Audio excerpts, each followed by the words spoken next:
Hey everybody. If you've been following along with my Angelfish saga that I've had going on for the last several days, you will know that these two fish are the fish that have been in this tank all along. This is my 29-gallon miscellaneous tank, and I had a big dominant angelfish in this tank that was bullying the medium-sized fish there, the one that's more obscured in the back. The smaller one was getting bullied around a little bit, but not too bad. It was the other one that was being literally forced down to hide underneath the rocks and in the corner and everywhere else, and I was beginning to fear for its safety overall. Today's the third day I've been experiencing the aggression, and it was continuing as aggressive as ever, and obviously something had to be done. So I took the suggestion of one of my viewers, and I took the big dominant fish out of this tank and put it in my 55-gallon angelfish tank. And I had a fish in there that was sort of like the oddball, the third fish in there. I had a mated pair, and then I had that other one.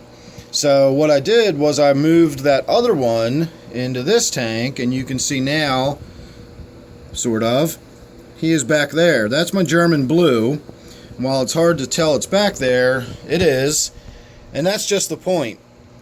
It was fairly aggressive too, and when I first put the other angelfish in this tank, from this tank rather, into the angelfish tank, that German blue was really aggressive towards it and clearly felt as though its territory was being invaded by this outside fish. So by moving it over into this tank, these two fish are not really dominant fish, so they're not going to behave as though their territory is being invaded. As far as they've been treated, they were already in someone else's territory to begin with. So these fish are not likely to show aggression to the newcomer, since they won't feel like they're being threatened. And the newcomer, being a newcomer, doesn't feel like he's got any territory in this tank at all anyway, so there's not going to be a lot of aggression from him until he figures out what's going on. Where am I? I'm in this new environment, so on and so forth. So as time goes on, this fish may become dominant again and reestablish this tank as its own, and over the due course of time we may begin to see more aggression against the other two fish that are already in here.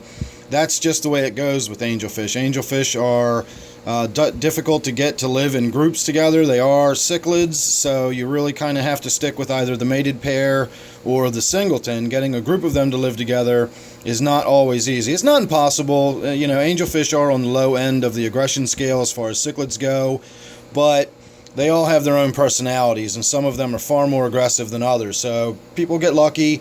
You get some fish that are all sort of docile, don't really have an issue getting along with each other, and you can have a successful angelfish tank with lots of fish in it.